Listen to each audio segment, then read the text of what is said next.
Welcome back to How to Be a Better DM, the official podcast of Monsters.rent. I'm Justin Lewis. And I'm Tanner Wayland. And we are here to help you tell better stories for yourself and your players as you dungeon master sessions of D&D, Dungeons & Dragons. We'd like to give you some quick announcements. We actually have one before the show, and then after the show, if you want to stick around, we have some more announcements then as well. But first, let's talk about this. Tired of being alone? Are you tired of not having any of your players understand you? Are you tired of never truly belonging? Well, you're in luck. All you need to do is join the Guild. The Guild is a unique and exclusive experience that is only open to Dungeon Masters. It is a full community focused on helping ease your DMing burdens. Want to meet other DMs? Join the Guild. Want to discuss your homebrew ideas with people who would appreciate it instead of just telling your cat? Join the Guild. Want to find a place where all your wildest dreams will come true? Join the Guild. Go to monsters.rent/guild and sign up today for free.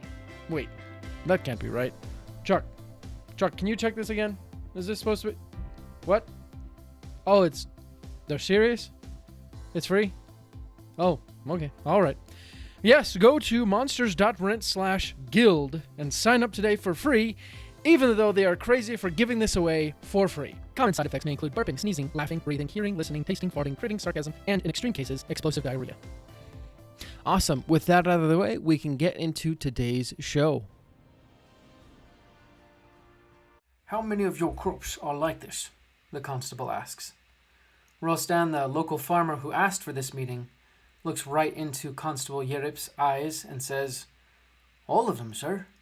There's not a single grain that isn't tainted." Yerip steeples his hands and sits back in his chair. He sits for a moment, thinking. What happened to the few people who ate the grain? Rosdan pauses and then says, "Well, they turned into monsters. There's something evil in that grain, and I don't know what it is. Might have something to do with that star that fell not 1 month ago. I tell you, sir, 'twas a bad omen for sure." Yerip holds the tainted stalk of grain up to you and your companions. "What do you make of this, adventurers?" You hold it up to your nose. The stalk, which would normally have the familiar scent of summer and the harvest, bears a sickly sweet stench that seems to hide something more bitter. The stalk that was once golden is now turned a purplish color. Very faint blue lights can almost be seen within the veins of the plant. You hand it to Bophregar, whose eyes glow for the briefest of seconds. The tainted stalk of grain leaks faint magical energies. This fact does not bode well for the people of this village. I recommend the rest of the tainted crops be burned immediately and not consumed. Other foods must be procured, says Bophregar. Constable Yerip stands and says, "Well, that's the problem. We have no other food stores. We must find the source of the taint and destroy it. Actually, that is why I called you adventurers here. Can you please help us rid ourselves of this taint?" So, what would you adventurers like to do? Welcome back to the 17th episode of How to Be a Better DM. It's me again, your host, Justin Lewis. Yes, I do in fact have a name. I'm here to help you craft ever better stories for yourselves and for your players as you Dungeon Master sessions of D&D 5e. I want to thank you guys for coming back week after week. Lately, I've been going through some personal struggles, and I am very grateful for those of you who enjoy the show, even when I don't feel like myself while I'm doing it. You guys are awesome, and you're the real stars of the show. So all I can say is thanks. Now let's talk about characters, specifically non-player characters. For those of you who are the newest of the new at this, a non-player character is simply any character in the story that will be played by you. In that, it's kind of a misnomer because even though you are the DM, you are still playing a game with your friends, a fact that by definition makes you a player, but I digress. So, these are the characters your players will interact with and you will use to help immerse them into your world. So they gotta be really good, right? But making characters that come alive can be very hard. So here are a few tips to help you make better non-player characters. Number one, think about their purpose. All of your NPCs, as they're called for short, they need a purpose.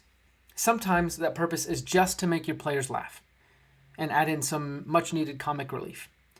Sometimes the NPC is just there to buy and sell items or to move the plot along.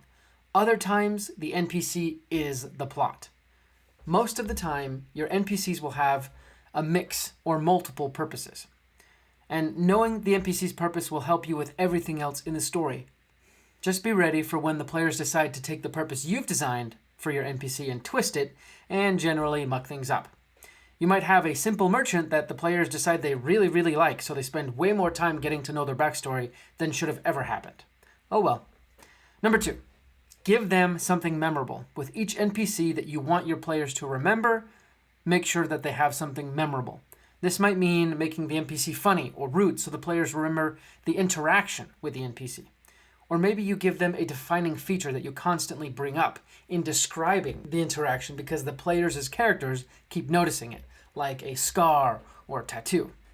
Maybe it comes out in the voice you use for the NPC. The best way to do this is to probably think, what do I want my players' characters to feel about this NPC or after they've interacted with them. That generally helps create the mix of memorable traits. For NPCs that are supposed to be very memorable, obviously you'll want to make their traits that much more memorable. We all remember Voldemort because he looks like a snake, but we don't necessarily remember what Crabbe and Goyle's fathers look like, right? Number three is you need to know what the NPC wants. With NPCs, you either need to understand what they want or be able to answer that question quickly while improvising during your session. This will help the players know where they stand, as well as whether or not incentives align for the NPC and the party. For most NPCs, you probably won't need to know the answer to this question and its accompanying questions because there's a lot more after you answer this. But for those that do, it often helps to write down this info. Number four, don't overwrite your NPCs. I think a mistake I myself fall into often is either fleshing out the NPC completely or not enough. I'm usually either not using enough content that I've created for my NPC because it just doesn't come up, or making stuff up on the spot during the session because I did not anticipate that the NPC would be such a huge part. Therefore, you need to cultivate the skill of understanding how much is enough for any one NPC. I think a good rule of thumb is building out your NPC based on how much screen time they'll have, as if it were a movie. If your NPC is a bit player, don't really worry about fleshing out whether they like beer, mead, wine, or whiskey for their drink. But if the NPC is set to reappear over and over, you'll definitely want to make sure you know what the NPC is doing off screen and why they're doing what they're doing. Number five, make the NPCs changeable. Speaking of what the NPC does off screen, you want to make sure that both the actions of your players and the worldwide events around you affect your NPCs. In fact, you want your NPCs to make their own choices as well. It talks about this in the Dungeon Master's Guide, but as time passes, NPCs should not be static. Things should happen in their lives, and the passing of time should be noted. Maybe they've decided to farm a different crop rather than farming the same crop they've been doing for years, probably because a magical taint has affected their grain and now they need to find and destroy it. Maybe their child has grown and left to join the army. Or perhaps they've decided to close their store. Whatever happens, make sure it doesn't affect your story plot in a negative way, or if it does, make sure there's a concrete reason why. You can't just close an NPC store down just because, even though you might be tempted because you've given the shopkeeper an annoying voice, like I've done. Number six, copying cool characters is an okay place to start. This is my personal opinion, so take it for what it's worth, but adding cool characters to your story that you've pulled from other stories is totally fine.